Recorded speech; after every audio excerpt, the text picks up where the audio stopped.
We are clapped in. So, first podcast. So, tell everybody your name and kind of what you do now, and then we'll go. We'll kind of get into some backstory on you. Sounds good. My name is Jose Ibarra. Okay. Originally from California, Los Angeles, California. I grew up in Inglewood and went to school at Fresno State University, major in criminal law. Um, I'm married to a beautiful wife. I have three beautiful children. And in 2016, we decided to move to Idaho, and we bought our first home in Idaho in 2016, and we've been here since then. I've been 15, 16 years. I've been doing private security. People call it executive protection. They call it, private security, executive protection, or bodyguard. So I've been doing that my whole life. In the midst of everything, I've also done, started a clothing line back in the days. Decided to step away from it, and then, now I just opened recently a restaurant called Chicken Delight right here, right across the street, which we all love. It is something that that was a dream of me, especially coming from California, where there is a lot of that type of style of food, Mediterranean, rotisserie, healthy. Because I know here in the valley, we just have fried chicken a lot. So we knew that I'm always been into fitness a lot and working out and staying fit, not only for my health but for also for the work that I do, that I always have to stay active and stuff. So I had to bring that to Idaho, since this is half of the time I'm here. Yeah. So that's pretty much a little about myself, who I am and what I've been doing here. And yeah. And, I've just gotten to know you very, very little just at the gym. And, we see you in here working hard, and it's always one of the most kind of enjoyable things for me, especially getting to talk to people in the gym, is getting to know them and then getting them on the podcast. It's always a fascinating conversation just to get to know kind of where people came from, what they do for career, but also what kind of person they are, family man, what other kind of pursuits that people have, because you see some a big guy like yourself in the gym and you're like, oh man, like that's a big guy, he's worked hard in the weight room. And the interesting thing about this podcast, at least I think the interesting thing, is how we try and like tie fitness into all the things that we do, right? And how that fits into enhancing your life, enhancing your career, enhancing your family, and kind of bringing everything full circle, right? So, you're definitely from a different background than we are here up in Idaho. So what was it like growing up in California? For me, I grew up in a small town called Lenox, which was in Inglewood. It was in the county of Inglewood. Come from immigrant parents. My parents are first generation immigrants. They crossed the U.S. in the 70s and stuff. Okay. I'm the youngest out of seven of us. I'm the baby, and I grew up pretty much in the hood. I grew up my whole life in the hood, but my parents were very strict and not letting us hang out with some of our cousins because they were already doing the gangs in the 90s. As everybody knows, there was cholos and gang members and stuff, and it was a trend, So if you're Mexican and you were in those areas, you're like, it was almost, you were forced into the gangsters. Your family was already in it. But my parents, very Catholic parents, very strict. They really didn't really let us go out at night or hang out with the wrong people. So I owe it to them that they were always, not very strict on the things that we decided to do and go out and hang out. So, but like I said, just growing up in that area, and then eventually I bounced from Hawthorne to Inglewood, Lawndale, and it's all next to each other and stuff. But we call it the South Bay of California, and it's just a very, very different lifestyle because you come from nothing and you have this vision of always like, the underdog, right? That we always see like the people that have it all, and you're like, okay, you have to start from scratch and stuff. But for me, it's always been a passion of my heart and desire to strive for greatness Right. having nothing, because my parents always taught me nothing should ever be handed to you. You don't expect anything from someone. You should Right. always work hard and be humble Yeah. when you go through this. And most importantly, putting God first on Yeah. everything you do.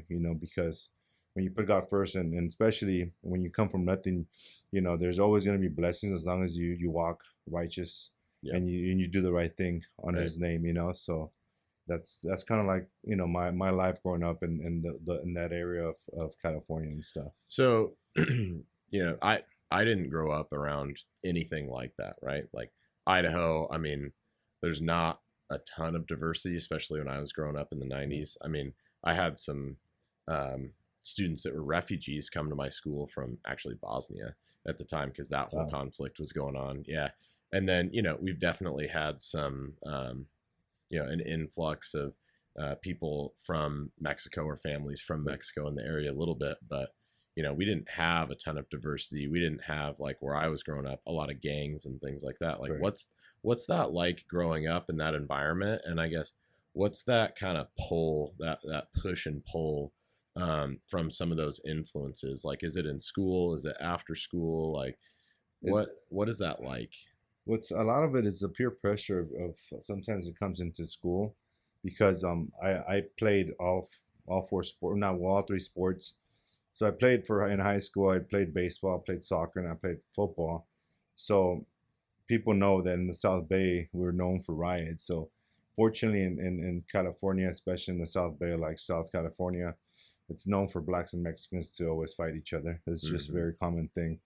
So we had, even in my years, the years before I went into high school, and during my sisters were a little bit older, they had like a big riots where two high schools got together and the blacks got in one big group and the Mexicans, and they just kind of went at it. Teachers got hurt. I don't know. Some people got killed.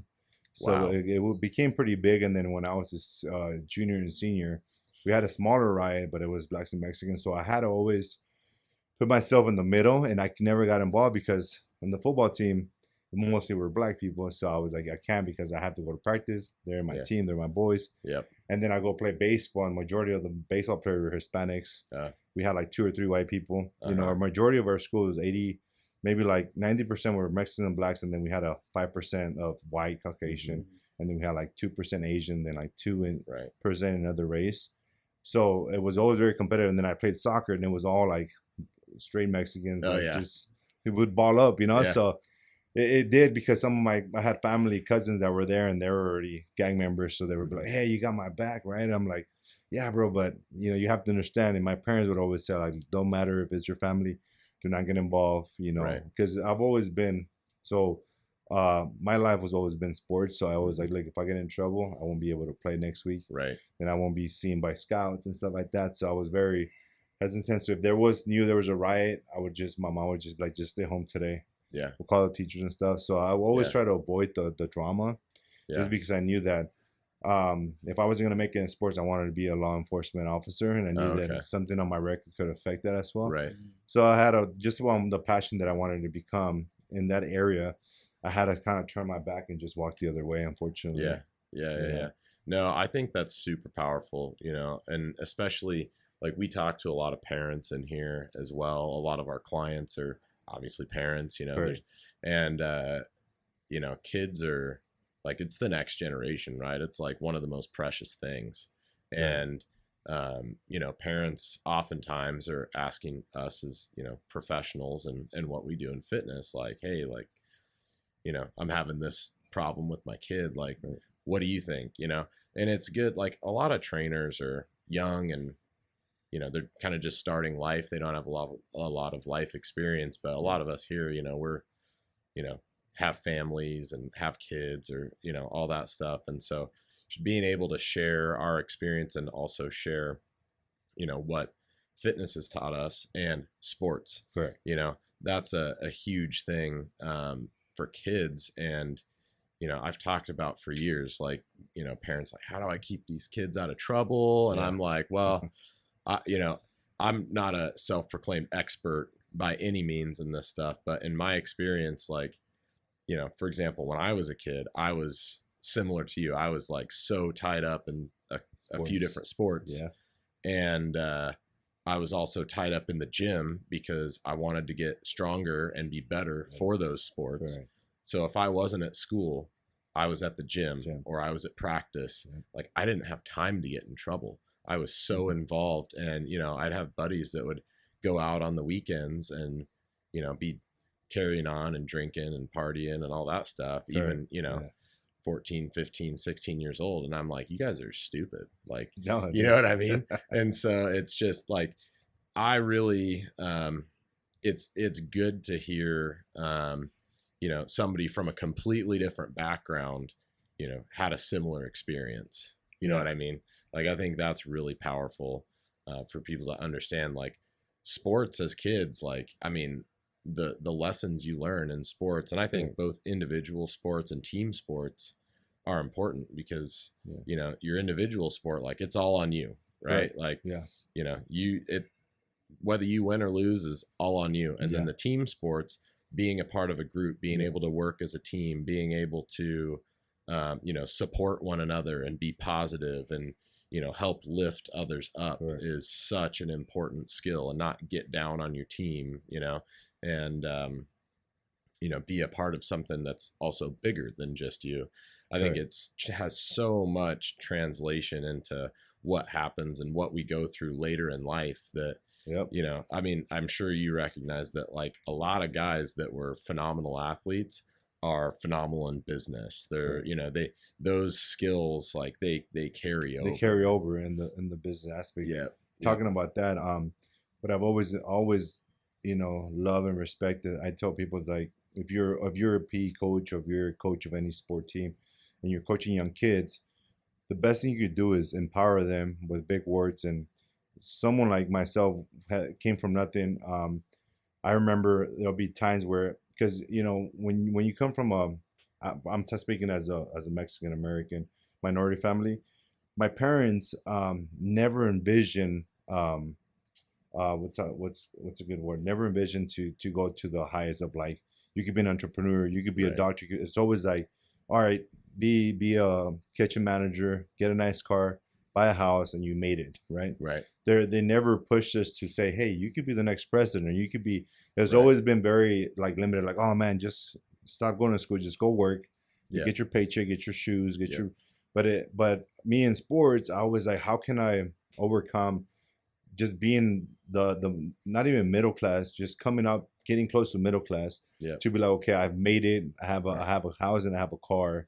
I Right. could cruise around. And it was like, no, like, me playing sports, I'm like, I have to be a pro athlete because I want to make millions one day. Right. And I always envisioned that, because I was like, I don't know what else to do. And then when things didn't work my way, when I didn't make it to the pros in baseball, whatever it was, because as a kid, you were like, you go to a Dodger game, right? Or you go to any football game, you're like, now I can't wait to be out there, because Right. and especially if you were like an all-star your whole life, you always made all-stars, and Yep. you played, and you had your coaches. Biggest thing is coaches encouraging you, like, hey, Yeah. you got big things coming to you, Yeah. and when you would hear that from coaches, Yeah. you'd be like, oh man, there's nothing can stop me. So you would Right. try to do everything you could, so you don't get in trouble, you don't do anything, Right. because you're like, man, I have big dreams, and Yep. I'll be able to buy my mom her first house, and Yeah. and provide for my family. And Right. that's always been in my heart. So I think transforming into, like, once you get it, sometimes you get a reality check. Once I was at further state, I'm like, man, I might not even make it to the pros. So what am I doing now? So that's like, I'm going to be a law enforcement, try Right. to change the community, try to,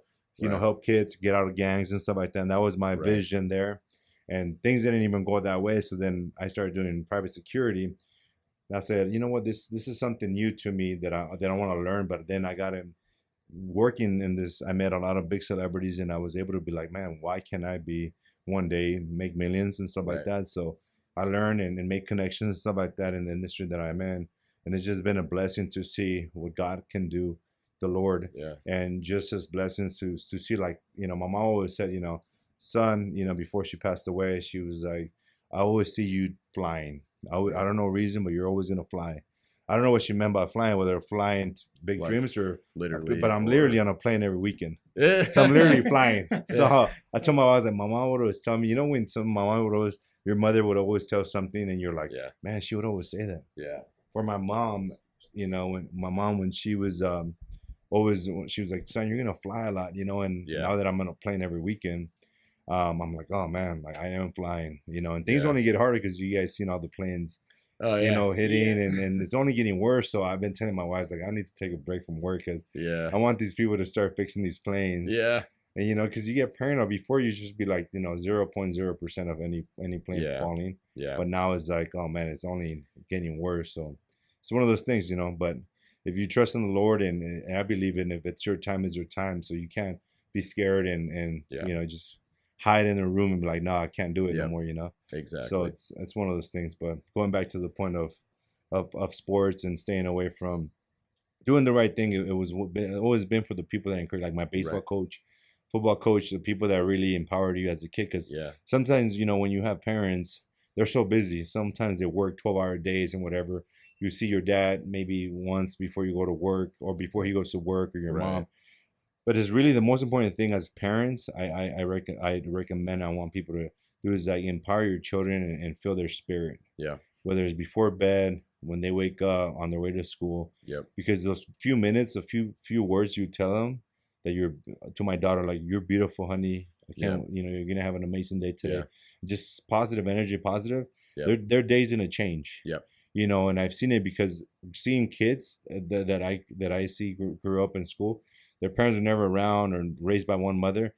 They would always like be sour and upset for Yeah. no reason, but it's because the parents were never giving them the Yeah. love, right? Yep. You Yeah. know, I mean, that's totally true. I mean, you gotta build their confidence, right? right, From somewhere. Like the world can be a cruel place, and you certainly can't expect the world to build a kid's confidence, correct. right? It's got to come from somewhere. But also, as a parent, like, you gotta support your kids and fill their cup up. Fill their You cup know, up, correct, that's huge. You know, we as humans, we need that support from other people. We need correct, that community, and especially from your parents. Like, I think that a big key to, anything positive that I've ever done is, encouragement and positivity from, family members, correct. right? And especially, like, one of my sisters, I have two older sisters, and the younger of the two, she's about 7 years older than I am. But I distinctly remember growing up, like, she would come to all my hockey games. She was like my biggest cheerleader, biggest supporter. She'd always tell me how amazing I was, Yeah. like, even when I probably wasn't, in Yeah. hindsight. And it's that confidence that comes from other places. Like, we don't have that from, like, innately, right? Yes. Like, we Correct. don't have that innate confidence. It's that has to be built. And I think your family members, your parents, like, people that love you, like, Yeah. unconditionally, like, they gotta give you that support, Correct. man. You gotta get support, and also I think not even support. Sometimes you always need even a family member to compete. You know what I mean? Yeah. Because you only want to work harder. Like for me, being the Yep. the youngest out of seven, I would always look up to my brothers, right? And I'm like, man, I want to be as good or better than him. Yep. They play baseball, and I'm like, oh, I think I'm faster than him as a Yep. kid. So when you're able to look up to someone, and then even when you get to their same level, like I need haters. You know, I Yeah. need people to Absolutely. that I know that they are envy of me because of where I'm going, and then it just motivates you to continue to strive hard. Because I think sometimes we get comfortable Yep. and we're like, oh, we're good, whatever. Yep. But it's always someone there ready to take you out, Yep. right? And that's just being Absolutely. realistic. It Yep. could be your brother, it could be your sister, it could be your closest friend, or it could be Yep. someone that sees you. And it's always, and you see it in athletes, right? You Yep. see always the negativity on comments on social media, but that just man, without haters, or with it just you're only gonna strive for more, Yeah. because you're gonna get more hungry. Like, oh, I'm gonna prove them even more Exactly. wrong. So sometimes you need positivity, but I love bring the negativity because it's only gonna make Yep. me want to change for the better. Oh, You absolutely. know, so you need both of them to be able to continue to be successful in Yeah. whatever industry you're in. Yeah. Yeah. Well, I want to take it back a little bit. And, like, this is certainly not a political podcast by any means, but I respect your opinion, and you're in a unique position in this, because, like, I'm obviously as Caucasian as it gets, Mm-hmm. born and raised in Idaho, doesn't get more white bread than Idaho, right? You talk about your parents coming over as immigrants from Mexico. Um, what are your views on that whole system that we have. Sure. How did that play out for your family, and what are your hopes for the future with that? So I think right now we're in a tough situation with America. I believe, especially right now with the riots, or not with the riots, with the protesting, with the flags. Like, Mm-hmm. um, I see where they're coming from. I understand the things that they're doing, but if you're in America, you have to represent the country you want to live in, the country that gives you, your job, like the country that gives you the blessings that you have to provide for your family, children.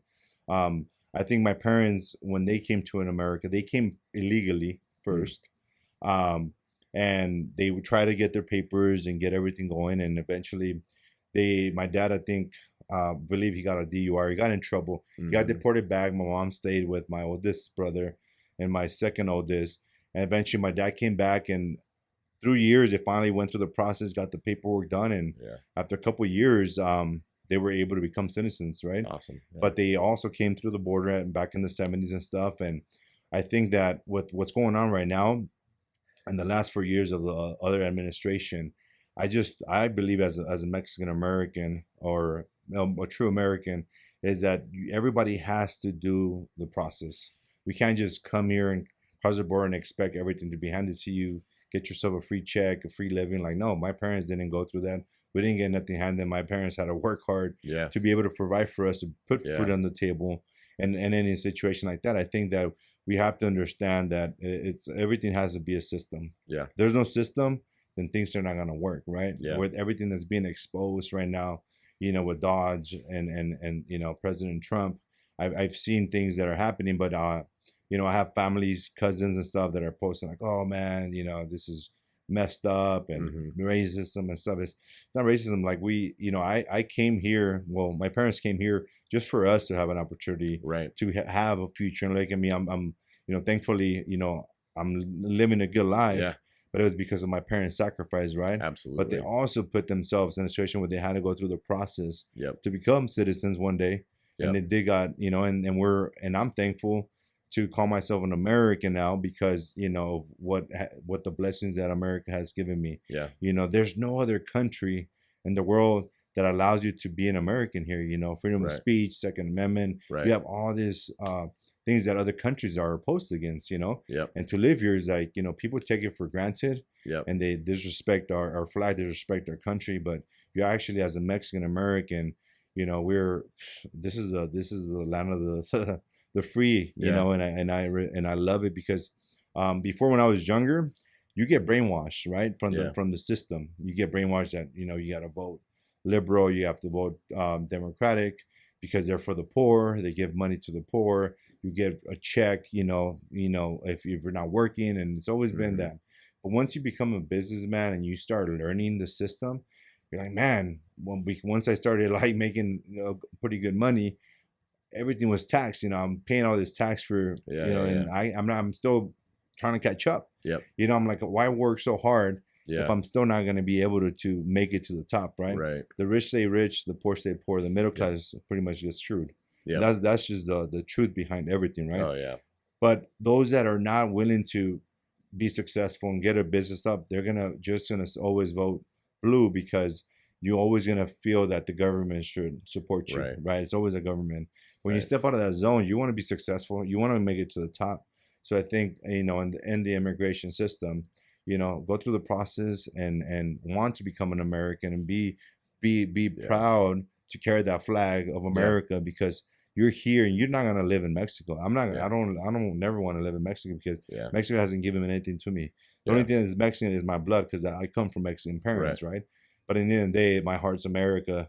Yeah. Because this is the country where I represent and where I live, Yeah. where I'm able to invest and buy property Right. and live, because it's what is providing for my children, Yeah. and for my wife. So I think, that's my point on regards to the immigration.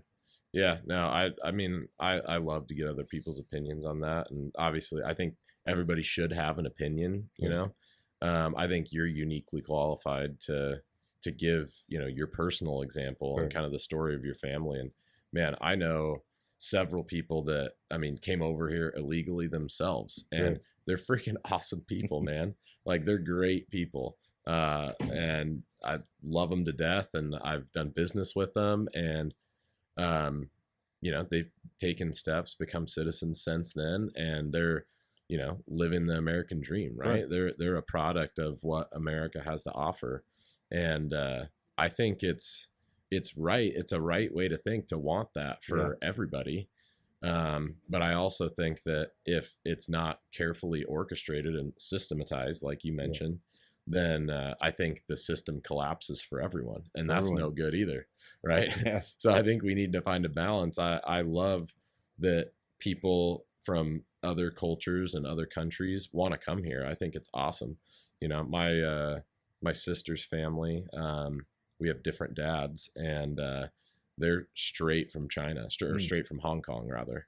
Um, Super interesting culture. Like, I got to grow up eating like authentic as it gets Chinese food. Love it. Love They're that. great people, right? Came here, got citizenship, opened a restaurant, worked really hard until they were in their 90s, Wow. like running that restaurant, and great family. They always, took great care of me when I'd go in there and talk to them. Just super kind people, and they didn't speak a lick of English, still to to this day probably.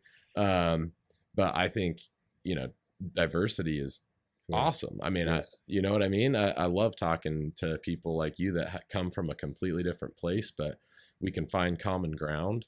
Right. And I think that's the most special part about America, is that we can have different backgrounds and we can come from different upbringings, different struggles, different places, but we can still be Americans, and Right. we can still stand for American values, which American is, like you values. said, freedom of speech, all of our amendments that we have, our rights. Yep. Second Amendment's a big one that gets talked about a lot. I mean, it's unique, right, Right. to America, and I think that we need to value that, um, and hold on to those, value them, and I think a lot of people kind of discount that, and shove those things under the rug and discount their importance, and Yep. it kind of flabbergasts me, honestly. So 100%. I agree with you on that. so growing up, you get to um, pass high school, get into college. Where did you start going from there? Playing baseball in college? So when I graduated high school at Losinger High School, I was being looked at Arizona Diamondbacks of Braves, and I was a junior in baseball. Mm-hmm. And I was getting all this, CIF this, CIF that, and we won CIF in soccer in 2002. I used to be a goalkeeper back Oh, in when I nice. was just thin and tall. Yeah. And I went to Fresno State for soccer Oh, actually. okay. But when I got there my freshman year, I redshirted, and then that same year they took away the program. Oh no. No heads up because they had to eliminate two sports, so I think they removed girls volleyball and then the men's soccer team because it was the last one making money. Uh, So when I got there, I was like, oh man, so now I'm gonna play baseball. So I waited one more year and then I walked on for the Fresno State baseball team as a okay. walk on. But it was it was so hard, that team. I walked on and the coach said, if you're not as good or better than the starting players, can't give you a scholarship or I can't offer you on the team. So I said, cool. So I tried out, and definitely I wasn't better than the starting players. So I was probably as good as the bench players. Yeah. And I'm like, Fresno State, really? And funny story is that when I graduated in 2007, the following year they won the World Series. So after that, I was like, I don't feel that bad. But Yeah. those are the same players that I tried out against. But it was one of those things. So after that, I stopped playing baseball. I decided to play some semi-pro soccer. I played for Fresno Fuego for one season, Oh, and cool. then got to play the Galaxy when David Beckham just got Oh, nice. drafted from Europe. But I didn't get to. I was like the second string goalkeeper or third string. There was like three goalkeepers, but just to be part of that, it was amazing to know it. And then after that, once I graduated from college, I ended up in college. I ended up joining a fraternity. That's one of the main reasons why I didn't go to another school to play sports. I was like, I'm already in a fraternity. Uh-huh. I'm gonna finish my 4 years, graduate, and then, because when you're still in your 18s, 20s, 21, you Mm-hmm. feel like you still have a long time. I was like, man, I'll walk on for the team later. I'll walk on for Right. another team because I remember graduating from State. I went to try out for Chivas USA, which used to be a MLS team. They removed Mm-hmm. it already, And because my forward in high school, he got drafted to San Jose Earthquakes. His name is Kai Kamara. He used to be a great forward. I think he Mm-hmm. retired already, and he played for a lot of teams in the MLS. And he would Okay. call and be like, "Hey, can you let my buddy Jose? He's a great goalkeeper. Let him try out." So I tried out for Chivas USA. At this time, MLS wasn't that big. They were Okay. paying players maybe 25,000, 50,000 to play for the season, right? Yeah. So I went to try out, and they said, "Look, for the first 2 years, you just play like a club. Like we can't pay you, but you could continue playing for us, Okay. and eventually we'll give you a contract." And at that time, I was just already had graduated from the state. I had a girlfriend. I needed, go on dates. I needed a car, so I was like, man, I can't play soccer, and because you had to show up early morning, Yep. train, then come back, go, you have a break, and then you come Yep. back. So it was training all day. I'm like, how am I gonna work? How am I gonna Yeah. provide?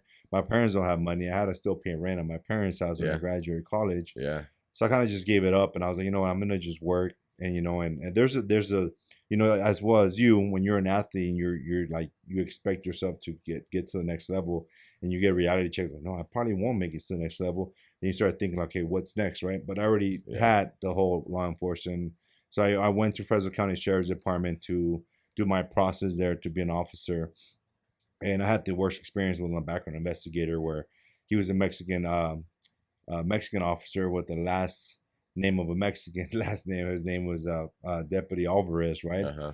And I'm a cadet, right? And usually background investigators, you could get a guy that's could be a an asshole, or you Yeah. could get someone that's nice and Yeah. wants you to be an officer. I got the asshole person. Oh, lovely.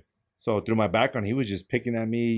He made fun of me, not made fun of me, but he was being disrespectful because he once went to go see my mom in Inglewood to interview her about Uh-huh. my type of character I was. Right. And he shows up to her house, and he's like, "Can I speak to Miss Martha?" Blah blah blah. And she's like, "My mom spoke no English. Mm. She'll just say see, no, yes or no, Yeah. but didn't speak." So he got there. He couldn't communicate with my mom, Oh, jeez. and I thought spoke Spanish. I never Uh-huh. knew because he was Mexican. Uh-huh. He has Mexican name or Hispanic name, and he came back to the office, called me, and, "Hey, I need you to come in. I need to talk to you." I went to the department, and the first thing he said, he's like, "How long has your mom been in the United States?" And I said, "I don't know, 20, 25 years." Mm-hmm. And she didn't speak one word of English, and that hit me. I was like, "Oh man, that he's poking at me." So Yeah. I said, "Look, Deputy Officer, with all due respect, my mom's not trying to be a sheriff. I'm trying Right. to be a sheriff." Right. I said, "Your last name is Alvarez. I expected that you spoke Spanish, Yeah. and I didn't know you didn't speak any Spanish. So if I would have known that, I would have probably said you might need a translator. Right. But I didn't know." And he felt disrespected because I called him out like, "You're Hispanic. Right. That You don't doesn't speak no speak Spanish." You know what I Yeah. mean? So after that, it was just like he was just messing. He's like, "Oh, your polygraph's gonna be in Lancaster." I'm Oh, like, from where I jeez. live to Lancaster was a 2-hour drive, and then I'm like, man, this guy's just messing with me. After that, he disqualified me for like not being respectful and whatever. And then thankfully the whole private security thing came about it, and now I have my own company and things are going so well with Good. my venture and stuff. Yeah. So Yeah. how did you fall into that, or how did that opportunity present itself to you?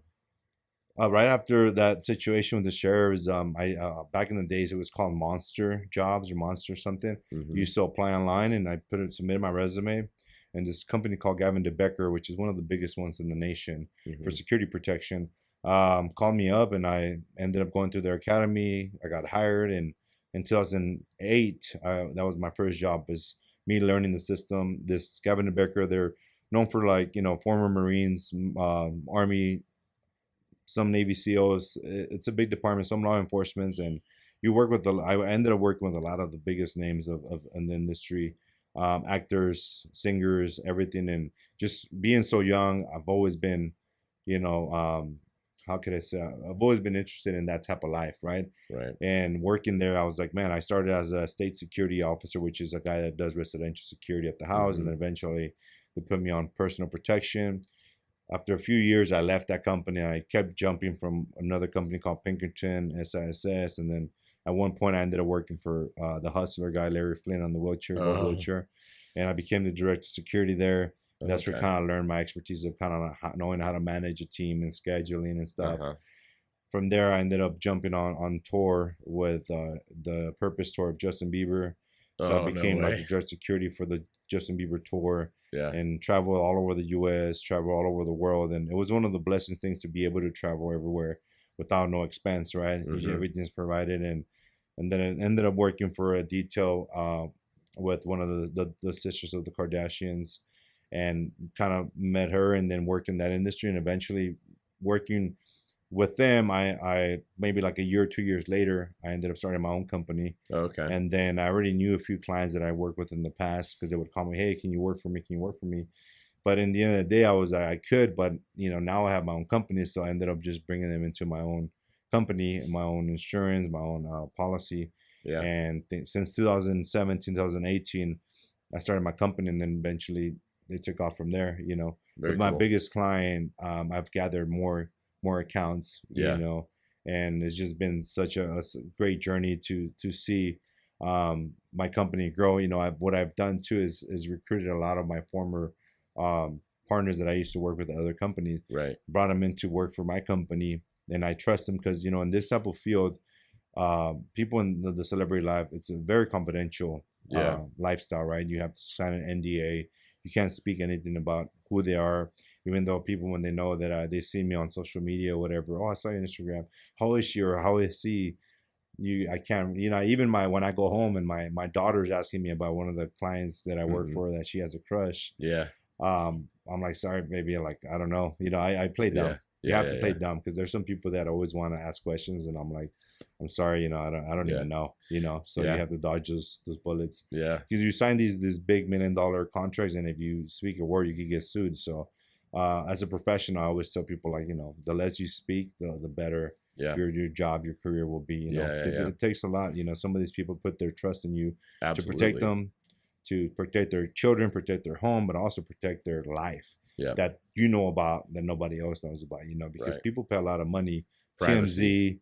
TMZ, the privacy, it's a Yeah. big thing. So once your client knows, like, this agent, I can rely on him. He can see things that other people can't see, but he's something with integrity and respect They and can live their confidentiality, life. and they Yeah. love their life. And that's the Yeah. biggest thing that I tell people that jump in this industry is, like, if you're a guy that's all you get super excited for a celebrity, like, oh my god, that's so, and then you try to be secure, it's like, you can't have that. Yeah. I mean, I think everybody is human, right? Yep.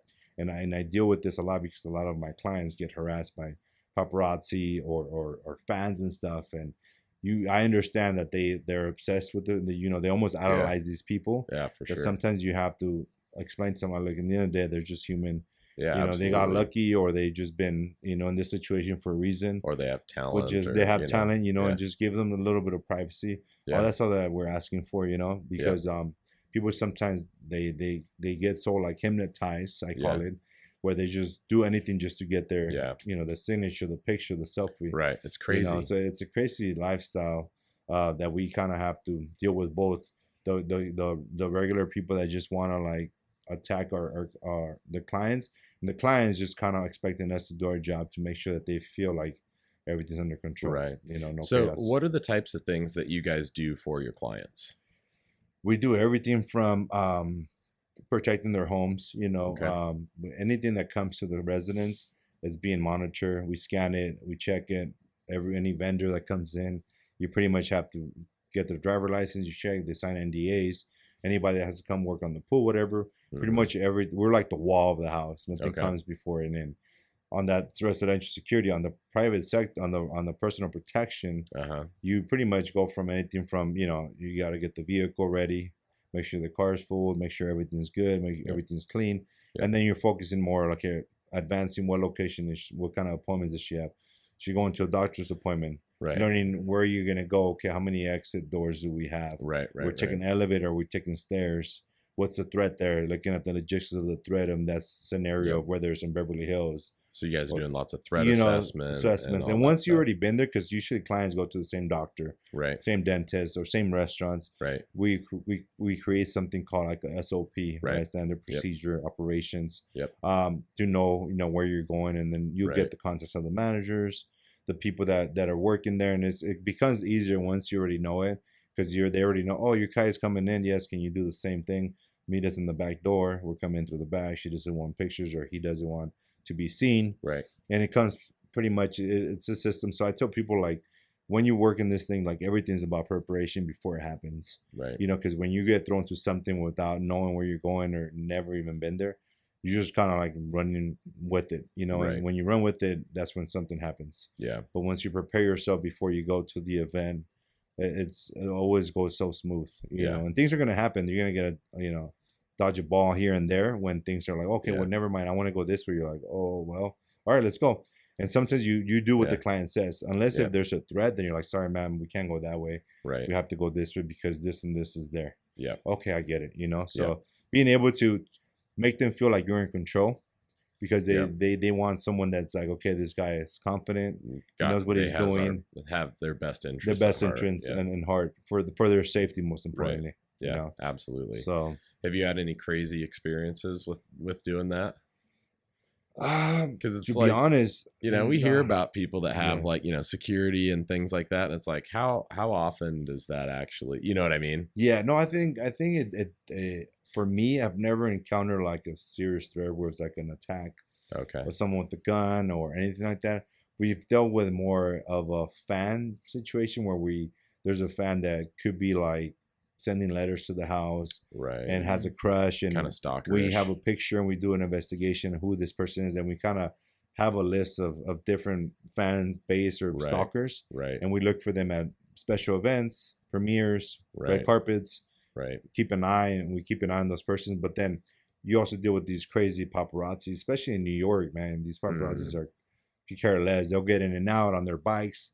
You know, in Europe too, they're just, or they get aggressive. They start taking pictures on the vans and stuff. So it's knowing also, the biggest thing is having also being in control, because when you deal with paparazzi and they're like pushy, they want the security to put hands on them so that they can sue the client.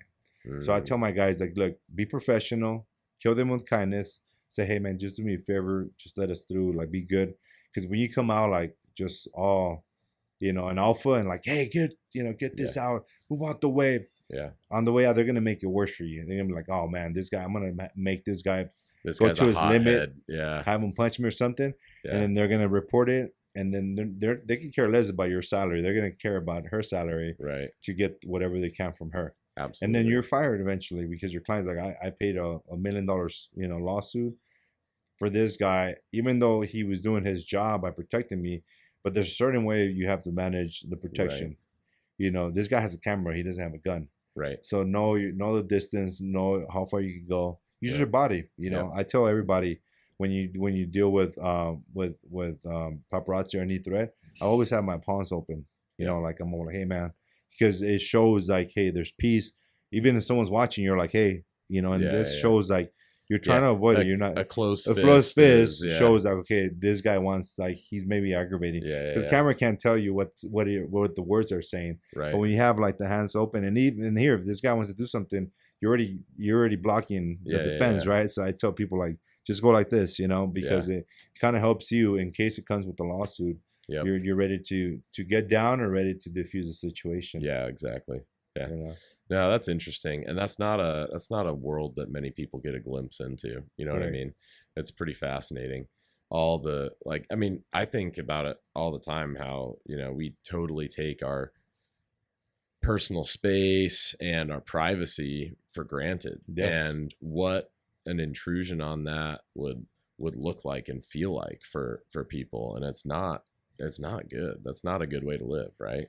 Correct. You know, again, you know, for example, Justin Bieber, right? And they're all over social media. Most of the stories are fake, right? But it hurts me because I know how much privacy he wants, especially when you have a children. For me, it's like when you're walking with your children, you know what I mean? Like, let them be. Yeah. There's kids. Yeah. Don't take pictures of my children. You know, I know one of my clients has little ones too. And it irritates me when old adults or just immature adults, whether it's a female or a male, they're over here chasing and like, trying to take a picture. And I personally go up to them like, hey, listen, no disrespect, but are you interested in kids? They're like, no, what do you mean? I'm like, do not take, just because these kids have a last name that they're famous, doesn't give you the right to take pictures of them. These are children. Yeah. Oh, I didn't see it like that. I'm like, in the end of the day, like, there's kids. Do you want me to have a picture of your children on my phone for the rest of my life where I could look at your kids? Yeah. Wouldn't that feel weird for you? Yeah. Yeah. Then they start thinking. I'm like, Right. please go ahead and delete those pictures because by law you can't tell someone to delete them. They could do whatever it is. You could take Yep. pictures of anything, Yep. but I always make them feel embarrassed, Yeah. and Yeah. I Yeah. say it out loud. So if there's other people around, I'm putting you on the spot for a Right. Right. reason Right. because you're not listening. You know what I mean? Right. And Right. then once I put them on the spot, because sometimes it happens at restaurants and they're like sneaky and the clients are eating and she's like eating, and they're like quick. And I catch them usually all the time. And I'm like, hey, Yeah. excuse me, please do not take pictures of my clients, Right. especially when their kids are there. Oh, I'm Right. sorry, I didn't. I'm like, I actually saw you. She said, no. I'm like, can I please see the pictures? They can say no. Yeah. But I'm like, they see a big man Yeah. standing over them. Husband's probably sitting there too. Mm-hmm. And he's like, babe, just show him, just delete it. Right. Okay. And then Yeah. once they delete it, I'm like, hey, go delete it now and delete it under your deleted pictures because, Yep. there's two sources. Yep. Yep. Once they delete it, then I'm like, okay, boom. And it does. Sometimes the client sees it, sometimes they don't.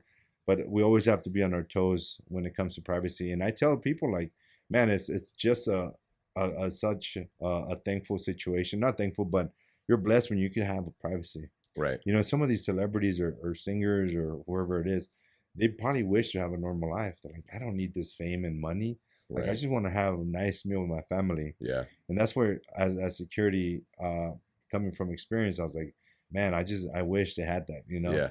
because they can't Absolutely. just leave anywhere. You just Absolutely. can't go to McDonald's and go to the drive-through, go to In-N-Out before everybody's, guess who's. Yeah. And for the people that are doing it, they don't see nothing wrong with it because they're like, he's a celebrity. They get it all the Yeah. time, Yeah. Yeah. But in the end, coming from someone that's worked with them, man, it really hurts them, Oh, just to for be sure. not be able to go to certain places because they're gonna get rushed or Well, harassed. and think about, they can't really have friends Yeah, like normal people. Like how correct. much would that suck, right? Yeah, It's like, I mean, I'm sure you get slivers of that, just like I get slivers of that. Like when you're in a position where you own a business correct. or, people may want something from you. Yeah, Like, I mean, yeah, it's not a fun situation when people want to, try and get close to you to take advantage of you. You know what I correct. mean? And that's out there everywhere, Everywhere. even for guys like you and me and tons of others. And to think about that on another level, like somebody that can't even go to the grocery store Yeah, because they're going to get, you know, harassed and, mugged. And like I've seen videos of pro athletes like trying to, get beers and go home to have a party or watch a game, and they're like getting totally harassed on the way to the car. And correct. like it's like, man, like these people are nice people, but you can really get cynical and turn into a jerk if that's constant harassment all the time. Yep, I agree, and I agree with you that I think that, even myself I have dealt with that where whether family or friends, they already know where I'm at, whether Hmm. it's our restaurant Chicken Delight, or it could be my company, Hmm. my security company, or my other business, Right. and they just take advantage. Yeah. When you didn't have none of that, they weren't really bothering you, they weren't texting, They they weren't wouldn't even calling talk you. to you. Yeah. But and it's obvious because we know the tradition when they say, like, when people say, man, you changed. No, I didn't change. Hmm. It was, I had to change in order for you guys to realize that, now you guys are all up on me, Yeah. for because you see what I have, Right. but before you care less about me. Right. Because when I lose everything that I have now, you're gonna forget who I was or Yeah. who I am. Exactly. It's all, and you've seen it, like, Hard Knocks, the TV show with The Rock. Remember? Yep. Yeah, how it's like, oh man, this guy got the contract. Everybody, the entourage comes in, Yep. right? Takes all your money, gets all the dinners, all popping bottles and stuff. Yep. And then when you're like, you got traded and or maybe you retire, they're like, oh man, how's it been? Oh, good. And you don't hear back. It's Right. quiet. Right. Crickets. We see it with singers, you see it with actors, you see it with everybody in the industry. Yep. When things get bad, no one's talking about it. Nobody wants to be part of it. So it is sad society, I think, in the end of the day. Like, the only person I believe that I could trust besides my wife, trust the Lord. I always go Absolutely. back to the Lord. That's the only person that has your back, that Yeah. will be there for you from your good to your bad times. Yeah. And, always focus on him because he's the only one that's going to look out for you, provide for you, Yeah. and give you what you need. There's nothing Yeah. else.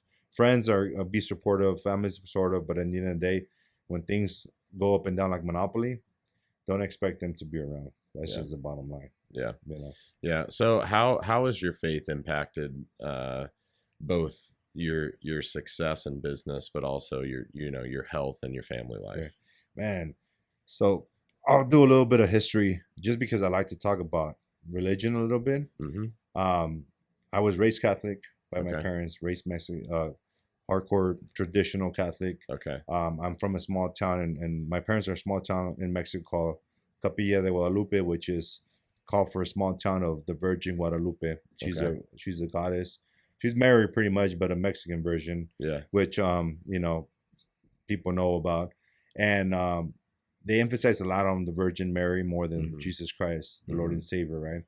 And but it was always because my mom, everything my mom did, I was a baby. I was like, I'll do what mom says. My Yeah. mom would say, I agree with my mom, Right. But living the life as a Catholic wasn't really fulfilling my heart or convicting me of my wrongdoings or my Mm-hmm. sin. And being in the industry that I am, always with celebrities, there's beautiful women, beautiful man, whatever. Everything is like, oh man, this is the life that everybody wants, right? Right. The flesh comes in and you feel tempted, right? Right. As a Catholic, I feel like, okay, I could do this, could do that, and I'll confess to a man called a priest Right. and forgive my sins, right? Right. It wasn't fulfilling because he would like, okay, you're forgiven, son. Do 3 Hail Marys, this and that, Right. this prayer, Right. and you've been forgiven, son, Yeah. right? What would I do right after that? The next day, I'm already thinking like, man, where am I gonna go out? Am I popping bottles? Boom, boom, boom. Back Yeah. to the flesh, right? As in 2017, during when my mother passed away, I felt like a release of like, okay, I could start finding my own faith now Mm. because I don't feel pressure of letting my mother down. It Uh. was almost more like I had to follow her Yeah. tradition until she moved on so I could follow my own path, right? And Mm-hmm. this is at the time when I was with she was my girlfriend at the time, but my wife, we were going through hard times in our Mm-hmm. relationship. I messed up pretty bad. And I didn't have, so my mother-in-law, who also passed away not too long ago, she kind of started like leading me into Christ and having me read the Bible. I never opened the Bible as a Catholic Mm-hmm. because it was never pushed on us Okay. to read the Holy Bible. So once I started reading the Holy Bible, started reading John, Matthew, Peter, the Mm-hmm. Second Testament, to know Jesus Christ as our Lord and Savior. Then I started to feel more convicted, and I'm like, Mm-hmm. man, this is what I need to do. I would hear Yeah. verses, I would hear paragraphs, and I'm like, man, it's speaking to me. Yeah. God wants me. And then eventually I started going to church, and I'm like, what is worship? At first I Yeah. was like, Yeah. people, why, as a Catholic, people, we would be like, oh, you're going to do blah, blah, blah, blah, and Right. go do this. And I'm like, okay, right. And now as a Christian, I'm like, man, I love worship. Like I go for work. I love when it starts with worship, because Yeah. you have a connection with the Lord. Like almost like the songs are talking to you, and that Mm-hmm. was the biggest thing where when I found my faith in that, things started changing, not only just my spiritual life, but my business life, my adventures, the things that I wanted to plan. I would always leave it up to God. I'm like, God, if this is for me, let me know. And my wife would always say, let's pray about it, right? And my Mm-hmm. wife will sit down and we pray together. If she's like, just like we prayed for Chicken Delight, right? The first time they refused our offer for that place right across the Mm-hmm. street, they wanted to give it to a big franchise, and we Yeah. prayed about it. And when they're like, oh, sorry, we're gonna go to big franchise, my wife's like, hey, listen, man, God doesn't want you to take that place, right?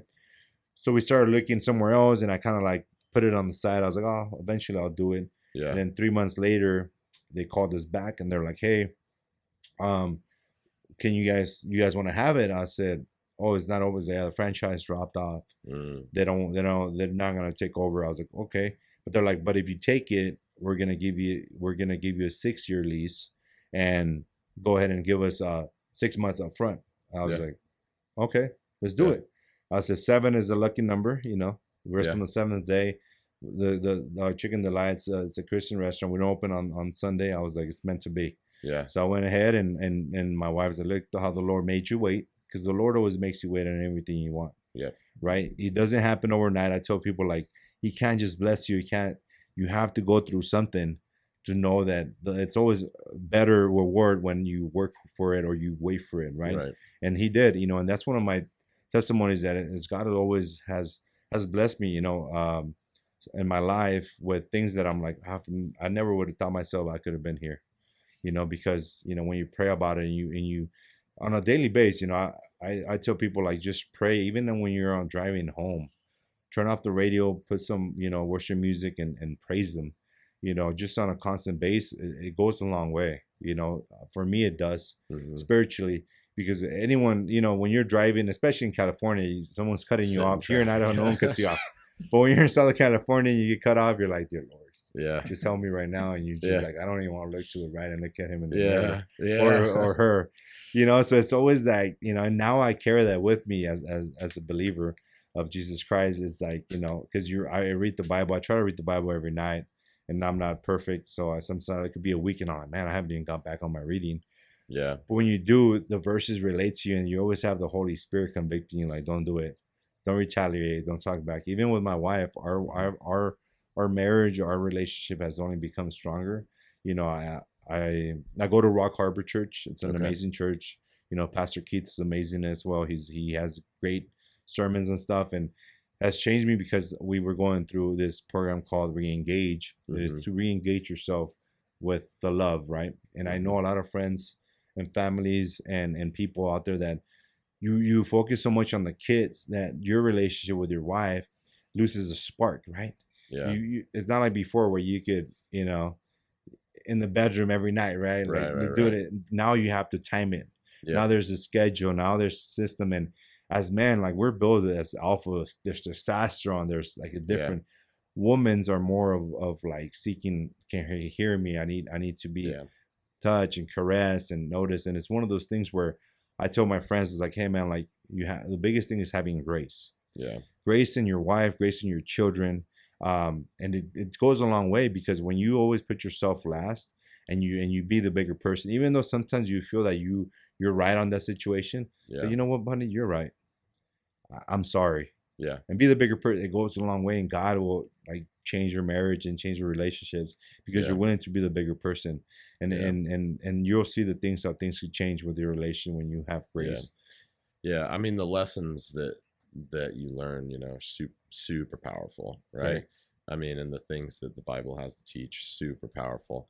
And I think that, it's really important for people to have, I mean, even if it's not, if they're not Christians or whatever, to have, some sort of faith, some sort of belief. Like, you have to have some sort of morals and values that lead you, and it can't just be made up your own. You know what I mean? Because those are really easy to not follow, right? And so, I agree with everything you said. I think that's super powerful, and in terms of relationships, like dating your wife, making time for each other, like all that stuff is like, I mean, it's super valuable, super important. And when you stop doing that, man, it's like, I mean, I've been through rough times with that. You may have as well. Like, it just, like, it doesn't lead you down a good path, right? Like, so I appreciate you sharing all that. That's awesome. One of the things that I do want to let people know is, like, I just recently celebrated my 40th birthday a couple weeks ago. Happy birthday. Last month. Yeah, thank you. And the biggest thing that I want to encourage parents, or not even parents, but parents and husband and wife, is like, don't hold it to the next day. Don't push it. Do it in the present time. Like, if you feel the need of telling your husband, I love you, honey, thank you for everything you do for me. Thank you. I appreciate how much you're there for me, and whatever. Say it all out to your kids, how much you love them, touch them, because tomorrow's not promised, And I've seen so many people that I know that have gone and like, what? He passed away? And it just, I'm like, wow. And sometimes as we get older, time goes faster. You know that, Absolutely. Right, Eric? It just goes fast, right? On a blink of a moment, I just literally 5 days before my birthday, I lost my father. My dad passed away. Oh man! So now I have, and I told him, but I always answer my dad's call. You know, my dad would call me, and I know he would call me constantly 2-3 times a day. And it's always something he needed. Yep. I tell that, and my wife, sometimes when I would like, okay, I'll call him back, and my mom was like, pick him up, because he wasn't doing so well. But it's like, I tell people, like, please, if it's your father, your mother, they're ill or they're getting old, or even your children, like, pour into them, love them, tell them how much they mean to you, because the biggest regret in your life, if they pass, is like, oh, what if I should have done this? I should have said this, because they're gone now, and whether my brothers and sisters have a different comfort or mourning towards my parents when they passed away. For me, I was never afraid to speak the truth, what I felt at the moment. I Yeah. would always say like up front, Yeah. Dad, I love you, or this is how I feel about my mom. I love you, Right. mom, and stuff. Yeah. Because now that they're in heaven with the Lord, I am like, oh man, I can't wait to reunite with them. But I was able to feel good about in the Yeah. world what you're able to do, and your kids as well. It's like you Absolutely. hear so many stories on the news of like, oh, this family passed away, or there's Yeah. this people, and I'm like, man, like you never know, like and You whether you're a literally never believer or know. you're not a believer, Yeah. like, and the Lord doesn't promise you a long life. People, you're destined for a certain type of life, and that's what you're destined for. Yep. You could walk certain ways and walk this, but at the end of the day, like it's what you do in the moment. If we Yep. don't live in the moment right now, because everybody's on their phones, on their Yep. iPads, like. For me and my wife, we want to just have some free time, and I know you do it Yeah. sometimes. You just be like, "Oh, here, take your iPad," because I just want to have a conversation for your mom with Yep. 10 minutes, because they're like, "Dad, this, mom, here, Yep. boom, boom." Yep. But sometimes do it, but don't get a habit to it. Yeah. Remove it, because then your kids are always gonna just rely on this Yeah. iPad, and there's a lot of stuff on the iPad and on the phones that are not good for your children, Yep. and they could just implement in their system. As you can see, everything that's in Yeah. the propaganda and all this stuff that they Yep. pour into your kids. We Yeah. have to be careful as parents to see what they're doing. Rather spend time with them, asking questions. It goes a long way. Yeah. So I mean, even our own, devices, like obviously, you're working on your phone constantly. right, I'm sure like I'm constantly I text for work like nonstop, like all day, every day is like text, text, text. And I'm not on social media very often at all. Like I check DMs and stuff like that, but I'm not like posting or anything like that. And a lot of that is because I just like it takes up so much time. And right, even nowadays, something that's worked well for me is there's like I try and do it at least every other day when I get home. I put my phone on my nightstand, yeah, and then I'm not in my bedroom at all. I'm with with the family, whether it be eating dinner at the dinner table, spending time, reading with them, playing sports with them outside when the weather's nicer or yeah, doing whatever, and not having that constant buzz, that constant, because there's always something. There's right. always something. There's always a message unread. That's always something. There's always emails. Like Yeah. I try to stay out of my emails as much as possible, period, just because it's too much. Yeah, and then it You drains know? you, and then while you're already hanging out with your kids, that email is running like, okay, what am I gonna say? You're not really Yep. fully Yep. attentive to them, Yeah. You're never because you're engaged. focused, you're already distracted by something you saw. And they know that, Yeah. and your wife knows that too. Oh yeah. And it's like, I mean, and luckily my wife is really good about telling me like, go put your phone away, and she just knows now that like, I'm very easily distracted, and it's Correct. not like it's intentional either. Yeah. There's legitimate things that you probably need to deal Need to with, do. but they can wait. Correct. Family is the most important, and it has to be a regular thing. Yes. You know what I mean? So I think that's awesome. So I want to kind of bring this full circle with fitness, Right. tying this into fitness. So we talked a little bit about, sports and how that helped you as far as, your goals and development as a kid and, keeping your nose clean and all that stuff. When did you start getting into the gym, and what has that journey looked like for you? And then how does that tie into everything else that you've done? For me, man, for the fitness, it's always been in me since I think I started working out as a eighth grader in middle school. Okay. My first membership was called 24 Hours, which is still in California. Yep. My brother got me into the contract with him, and my oldest brother, he's always been like my father, my role model and stuff. We would work out together. He would go to work and he'll drop me off at school, Yeah. and I'll get my pumps because I told him that I wanted to play football Yeah. when I got into high school. And so there's always been in me. And once I started finding my routine and like hanging out with the gym guys, that I'm like, oh man, I like, and I would go ask them questions like, hey, how do you do that? I would show. It was just like the young kid didn't know nothing, and eventually met some people in the gym. And but it's always been in me because I knew that I had to do it for whether I used to be a pitcher, so I had to straighten my legs, do legs, the Yep. squats, and as an athlete, it was just a natural thing. So even if my brother couldn't take me, I would ride my bike or I Yeah. would run to the gym, and then try to get my workout in before school.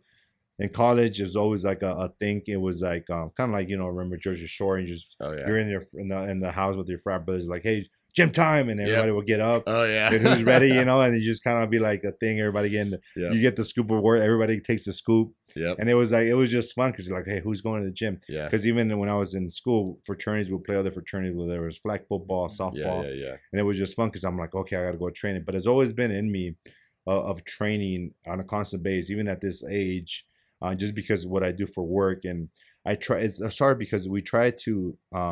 It's for me, I usually work out more than 2 hours because I do include my cardio in it, and I'm Yep. 2 hours plus. So it's how do I, now that I have kids and my wife, and I'm older now. How can I implement it where I can still spend time with my kids and I don't feel Right. like I'm always focusing on myself? Right. I do it because of my health, trying to stay fit, get ready. I recently had just had my surgery done for my ACL knee, but I try to maintain because on the type of work that I do, but also for just a living, it just Yeah. makes you feel good. You get Absolutely. after you finish working out, your mind's fresh, your heart's fresh. You know you're doing something right, and to make sure my wife's always happy. Yeah. My wife works out as well. She trains hard, and I have to be, as a CEO of a company, a security company, even Chicken Delight, because it's a healthy rotisserie restaurant. Yep. I have to be if I have to be the face, I have to represent. Absolutely. So I have to look the part. I can't Absolutely say I'm a fitness instructor and have my gut out and right. wearing leggings and just looking offbeat, right? Yeah. What you sell is what you're gonna represent, right? Absolutely. So I have to make sure that my agents are like, okay, if my boss is like that, why can't I look like him? So the image goes a long way. I tell people is like, as a security agent for fitness, you could look at a guy. The guy could be a Navy SEAL, but he's retired. He kind of dropped the weights and Right. he's a little out of shape. He could probably shoot a gun, but how many times can you pull a gun in the state of California? Never, because you're going to be the bad guy and get sued and taken to jail. Yeah. So I'd rather have someone in shape that could put hands on someone, be able to handle a 5-minute combat with someone, altercation on the street, be able to be healthy and ready in case you do have to have that. Yeah. So I emphasize a lot on my guys in the security business, like, hey, I'll try to do like a PT test, or I'll do like a competition where I'll give out, you get $3,000 for the winner, whoever drops the more weight. So we do the whole like checking the fat, the muscle. Oh, nice. And every December, I try to get my guys motivated to seek some type of reward. That's awesome. Because sometimes, unfortunately, people want to do something if they get something in return. That's Absolutely. the end of the day. Yeah. If there's a competition, yeah. Some type of game, Yep. Hunger Games or whatever. Yeah. For health and fitness, they're gonna do it because there's gonna be some money behind it. So I try to encourage that with money as a reward and stuff. But I tell people, like, in everyday life, just spiritually and in the spirit of the Lord too, we have to feed ourselves good food, right? Because we can live longer, feel better. Obesity is one of the biggest things that's in our country in America because of the things that are in the food. And it's like 60%, 66%, something like that, of people now are overweight or obese. Correct. I think it's up to like 40% are actually obese now. And unfortunately, some of this food that's even considered healthy, there's so much stuff in there. There's so much garbage.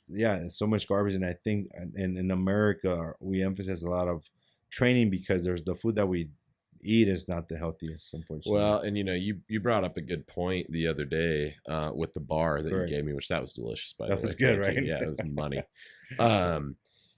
With a lot of the things that they have regulations on in other countries, I'm not a big fan of regulations, period. Right? Like we kind of talked about, like, I kind of have a very libertarian mindset when it comes to a lot of things. Like, I want people to be able to live their lives the way they want to live them, as long as they're not hurting anybody else, right? That's kind of, I really do feel that. Yeah. However, when you're talking about having dyes, having, whether or not, there's a big debate whether or not, like, seed oils are really bad, right? And like the research is not quite there yet to be even close to conclusive.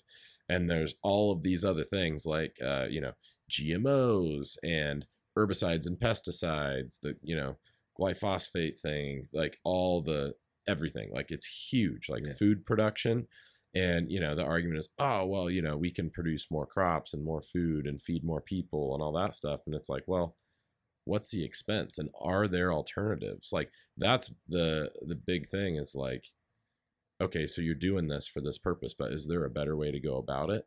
And even if you're saying like, well, the research is not conclusive, like, I mean, look at the autism rates, look at the obesity. Yeah. Like, you can't argue with obesity, argue with right? Yeah, look at the results. And look at the, the rates of cancer in this country and how they're increasing. It's okay, well, let's try and figure that out. And the people that don't want to look into that and don't want to look into our food and create these regulations, like, that's crazy to me. Like, why would you not want to at least figure it out? And I think, a good portion of this country just wants to turn a blind eye. Right. It blows my mind to no end. It's like, knowledge is power. And, right. We've learned how to exercise more efficiently. We've learned how to gain muscle more effectively. We've learned how to lose body fat more effectively.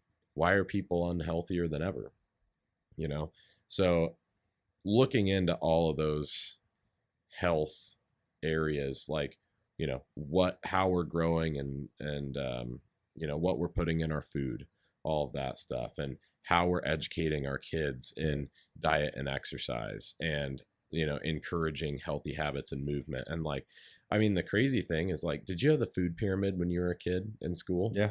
Yeah. So we had the food pyramid too. And it's like, come to find out, that was done and paid for by like the grain industry and the dairy industry. And it's like, so literally we were fed propaganda as children that like, oh, the base of the pyramid is like, oh, eat all these grains and carbs and like breads and all that stuff. And it's like, yeah, I mean, so now if you look at it from a scientific perspective, it's like, yeah, like, it's not terrible to eat grains or breads, but should that be your primary source of food? No, absolutely not.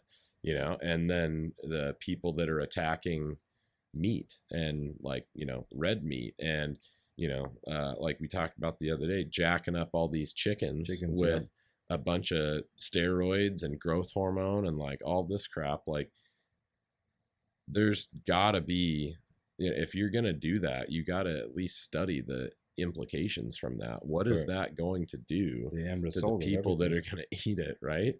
So yeah, I mean, it's a huge topic, obviously, and I'm certainly not going to solve all the world's problems by preaching about it. However, I think more people need to wake up to the fact that we've got to be more conscious about what we're putting in our bodies, right? And to your point, like, your body is a temple, right? Like, you've got to stay healthy if you are going to be there for your family long term. And, the price of food and all that stuff, like, it's just, it's a bit out of control right now. And I get that. Like, it's, a struggle, I'm sure, for a lot of families to afford groceries right now. But at the same time, like, education is key. Like, getting good information out there, like, support your local butcher shop. You know what I mean? Get, buy local as much as possible. The small farms, the small, the little guys that are doing everything right and they're struggling to make a buck and break even. Like, those are the people that we need to support. The mom and pop shops, the gyms like us that are owned by, individuals that care about the community, right? The businesses, the restaurants like yours that they're, were started by somebody who cares, who wants to do something, to offer something to the community that has value, right? Healthy food, healthy exercise, healthy knowledge and information, like giving people resources to have healthy habits, I think is huge. And that's certainly a driving motivation force for me with, having a business that's, essentially 100% based around health and fitness, right?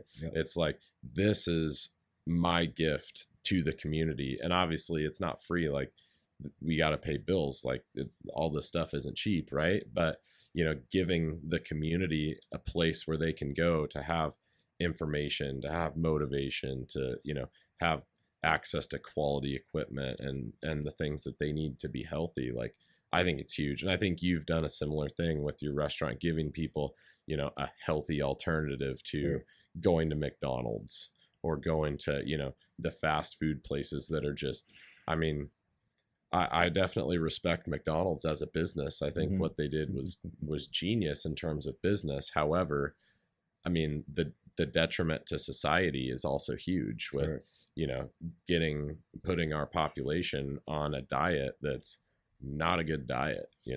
So, um, anyway, that was kind of a long-winded rant about my thoughts on on some of That's that stuff. good. No, But it's good. but I yeah, think I people need mean, to hear it. yeah, I feel that that you're doing a really good thing with your restaurant. For that reason, for a lot of other reasons as well, but Right. giving people a healthy option that also tastes good, Yeah. high protein. I think most people really undereat their protein on a daily basis, which Correct. is not good.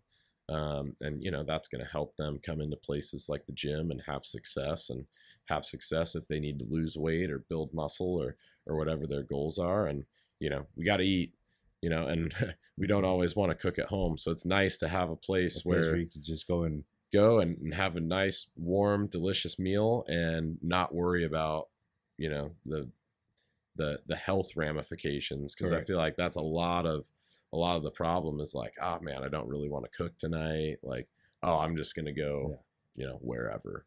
No, and I So think I think right now, especially with all the Californians moving in, and we're just expanding and stuff with everything that's happening right now, you really need a restaurant like my team that they cook and prep everything in the morning. They yeah, come in early.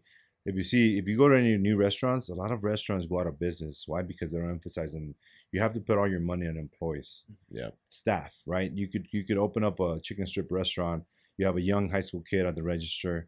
You have a cook in the back, and then you have usually the owner helping. How long does it should take for your food to come out? 30, 40 minutes. You're like, oh man, one of them. And it's unfortunately some of them don't, because it is a little bit of overhead that you have to pay for hmm, employees. Right now, we'd rather spend money for employees because you want that fast response. People here on their lunch want to yep, get in there, get your two-piece combo, three combo rotisserie, whatever it yep, is, and a wrap or salad, and it's fast. Get your number, get in, get out. yep, And that's what we're really trying to get for people to know, that like it's fresh, it's cooked every day. Everything we do is on the spot. And then yep, you're also getting something healthy and fast to go. You're not waiting for a server. yep, Get your number, get your ticket, eat real fast, get out and get out. yep, And we try to emphasize, most important, I do want to say is that just being there, the environment that you get when you walk in there. People, my customers, we emphasize a lot of like make them feel like home. yep, Customer service, connect with them, go up to their table, talk to them, yep, and listen to worship music while you're in there. Like it can't get any better. So even when I'm in town, I always like to stop by because it just brings a good feeling of like people there enjoying it.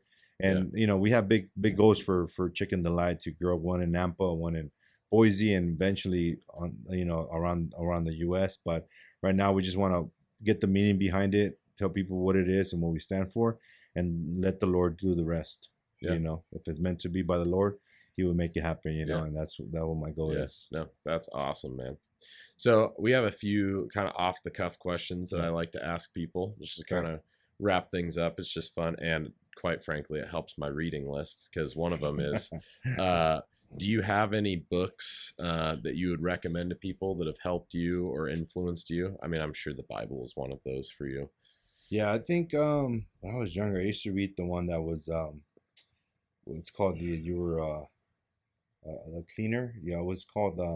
He used to train Michael Jordan. Oh, okay. I forgot he used to be a doctor, right? He trained Michael Jordan. He trained Kobe Bryant. Hmm. I'm trying to think of the book right now, but it teaches you how to like get to the point where even if you break your Achilles, you're still finishing the game type of Hmm. thing. So it's there's like some acronyms on words on that book. Fortunately, I don't know the name. And then I used to read back in the days Russell Simmons, a motivational book Oh, nice. that I read in the past.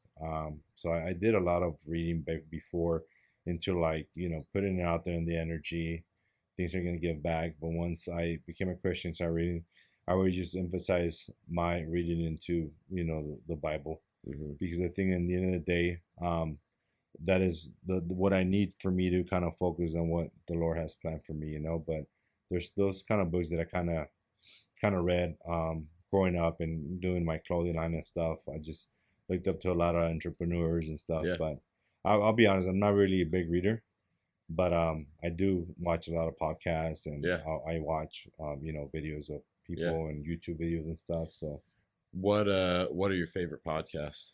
Joe Rogan. He's a good one. Joe Rogan. I also watched with what's his name? A military guy that Sean Ryan. Sean Ryan, I think. Yeah, yeah. I think that's Sean Ryan. He's got a watch big podcasts with podcast. Sean Ryan. Yeah.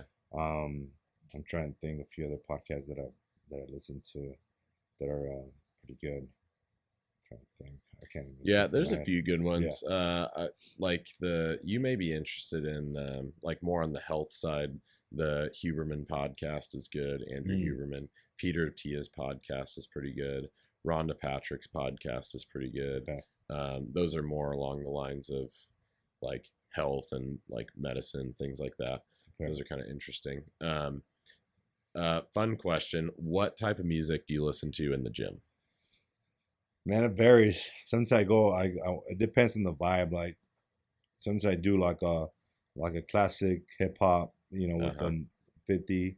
We do the Dr. Dre, There we the go. Eminem, but it's clean. I have to always do clean because as I listen to his music, I'm a big believer in like the cursing of the words, and it really could affect your spirit, right? Yeah. So if I don't want to listen to that, then I listen to some like what's it called, like all trance music, like kind of like like the ones that do, I forgot the name of it. It's kind of it's like upbeat, the ones that you do at the clubs with the heartbeats and like trance, whatever it's called, like what is that? Electronic. Yeah. You got some Deadmau5 and dubstep. Dubstep. Yeah. Tiesto. So see, we gotta just ask Connor about this stuff. He's that generation, right? Do some of that, and then I'll do some old school rock, some heavy metal stuff. Yeah, there you go. So I'll mix it up. It all depends, and then that's about it. You usually just need but I always go to the classic hip hop. Yeah, there you go. What are top two favorite movies? Top two favorite movies, I would say. Oh man, top two. I would say Braveheart. Yeah, Braveheart's definitely in my top one of my two. favorites, and then I would say the second one could be Gladiator. Those are that's funny. The original. Those are my top two non comedies for sure. Those are the best. Yeah. Did you watch the new Gladiator? I wasn't a fan of it. Did you watch it? I watched it. I was so irritated. Yeah, my wife would be my wife watching. Yeah, she's me like, too. Why do they have big boats inside the yeah. I mean, that was cool visually, but like my wife and I watched it as well, and I'm like I waited to watch it. Like I just watched it like probably a couple weeks ago. And I waited so long because I absolutely love the original Gladiator. Right. Like I used to watch that movie like in between the morning and night shows of my bodybuilding shows and all that stuff, and like I love that movie. And I watched it and I'm like, man, I just don't want to be disappointed. I don't want to be disappointed. And I watched it and I'm like, oh, my wife's like, oh, that wasn't bad. Like that was okay. And I'm like, I'm gonna The storyline didn't make sense either. With no, the son, it like bounced around. Oh, like, he wasn't supposed to be, his son. Yeah, he was already the nephew. So it was like something that you're like, doesn't make sense, because my wife was like, oh, that doesn't supposed to be his son, but then they claimed to be his son. So, whatever. I would just wanted to kind of refill the Gladiator. Yeah. And then my boy Denzel Washington over here, didn't he? Kept going. I thought he was, the guy from Training Day. He had his word wasn't even had an accent yet. You know what I mean? So sometimes I'm like, come on, bro, you gotta speak. Yeah. Roman in that style. Yeah, exactly. Oh man. Oh yeah. I'm glad you feel the same way. I kind of felt bad for how much I didn't like it, but I mean, what can you do? So if you could have dinner with we'll say 2 or 3 people, dead or alive. These people can be dead or alive. Who would they be? You mean like famous people? Or Anybody. Yeah, you could. I mean, family members. I've had people say like, my dad, or people have said Jesus Christ. People have said lots of different things. But who is somebody that you'd like to have a meal with and talk to? First, I think I would probably have my last if I could have a last meal with my mother, would be great. To catch up with her in the whatever 8 years that I haven't had her in my life. Yeah. To just kind of catch up and kind of see where we're at. She was one of the biggest you know persons in my life who Yeah. kind of made me who I became. Yeah. My mom, and then second, I would say, um, I don't know why, but I really want to have a sit down with Donald Trump. Yeah. He's a guy that I respect.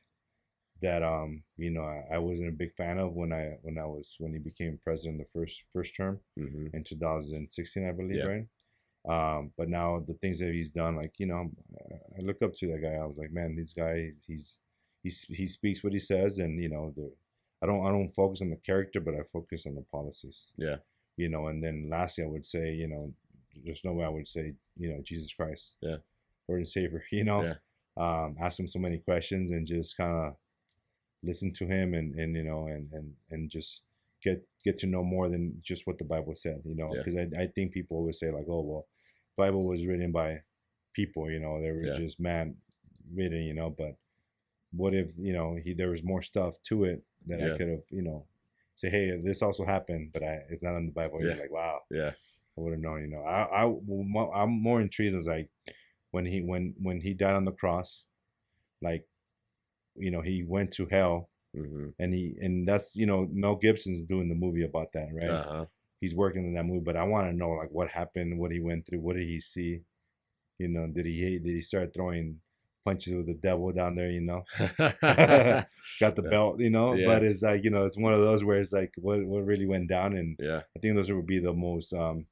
If I had another chance, I also would like to have a dinner with my father-in-law who I never met. Oh. My and would have the chance to ask him for his daughter's hand, Mm-hmm. because her dad died when she was 18.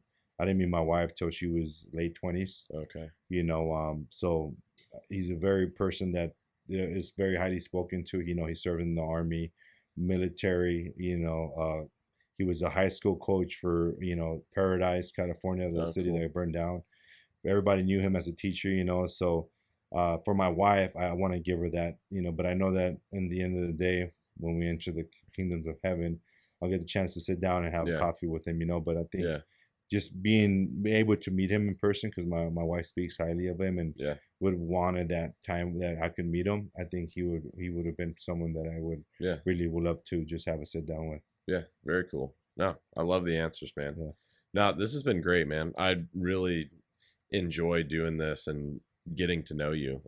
Like I said at the beginning, like I love getting to know people better, get to hear their story, and kind of what makes people tick, what motivates them, and it's fascinating. You're a fascinating guy, honestly. Thanks, brother. What do you think, Appreciate so or that. not? Like, I mean, it's great talking to you. Do you have anything else that you want to say to audience before we wrap it up here? I just have, I don't know. I just think, I'm thankful for the opportunity to let me speak. This Yeah. is my first podcast. I've never done a podcast. I think that I just sometimes want to just speak the truth and be able to tell people what I feel, and what I see is what I say. Yeah. And just know that Idaho is only gonna continue to grow in the Treasure Valley, Yeah. and we need people to be able to love one another, love your neighbor, and be able to, especially right now in America, there's a lot of division, whether you're Republican or liberal or Democrat, whatever it is. That as a Republican that I am, is being able to take advantage of the people that are hurt of the decisions that happen, Yeah. and show love. Yeah. Because as a Republican, I support Donald Trump. There's the times as a Christian and believer to be able to welcome and love those Yeah. who are probably feeling like outcasts. Yeah. We're talking about whether it's gender or whatever it is, Yeah. right? Yeah. To show that we're not that we don't hate you, we don't feel, we just know that we want to help you and love you and care for Yeah. you, and show that love. And these are the times that we have to step out of your comfort zone, Yeah. and love someone. Yeah. Whether they're different from you, is showing that we're good people, we have good Yeah. heart. Our values might be different, our beliefs might be different, but at the end of the day, you're a child of God. We're all humans and Yeah. children of the Lord. Yeah. You know. Well said. Cool, man. Well, hey, I appreciate you Definitely. very much.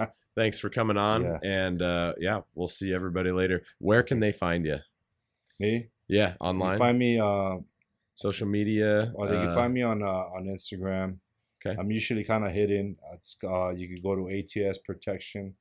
For my security business, you can go to the Chicken Delight Meridian on Instagram, but I don't have a personal anything personal on my Instagram or Facebook.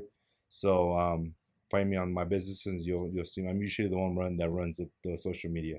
There you go. It's usually my posts, my writing.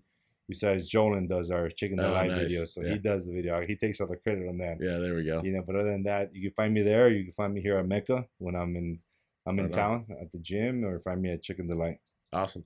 Cool, man. That's right. Thanks a lot. All right.